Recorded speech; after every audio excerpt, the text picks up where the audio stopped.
ওগো ঘুম থেকে উঠ, সকাল হয়ে গেছে, আমাকে কাজে যেতে হবে। আজকে কাজে না গেলে হয় না গো। না গো, আজকে যদি কাজে না যায় তাহলে মালিক আমাকে কাজ থেকে বের করে দেবে। ওগো আমি কাজে চলে যাচ্ছি, ভালো থাকবেন। আচ্ছা ঠিক আছে। পাথরগুলো হ্যামার দিয়ে ভাঙবো, এবার গাড়িতে তুলবো, আরো তুলে ফুল লোড করবো। পাথর দিয়ে গাড়ি ভর্তি। কাজ তো শেষ, যেই মালিকের কাছ থেকে গিয়ে টাকা নিয়ে আসি। মালিক, কাজ তো শেষ, টাকা দাও।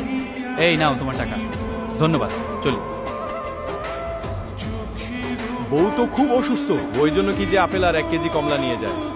চাচা আমাকে কি যে আপেল আর কিছু কমলা দাও। ঠিক আছে বাবা, নাও নাও। এই নিন টাকা। ধন্যবাদ, সাবধানে যেও।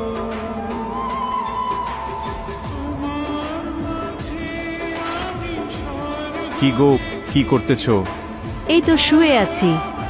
ওগো কি রান্না করেছো? আমি ভাত খাব। না গো, আছে কিছু রান্না করতে পারি নাই, আমার শরীরে অনেক ঝড় এসেছে। আচ্ছা সমস্যা নাই, এই নাও আপেল, তুমি খাও, আমি কি রান্না করছি। ধন্যবাদ গো। দাঁড়াও, তুমি রান্না করতে পারবে না তো? সমস্যা নাই, আমি পারবো। যাও দেখি কি করো।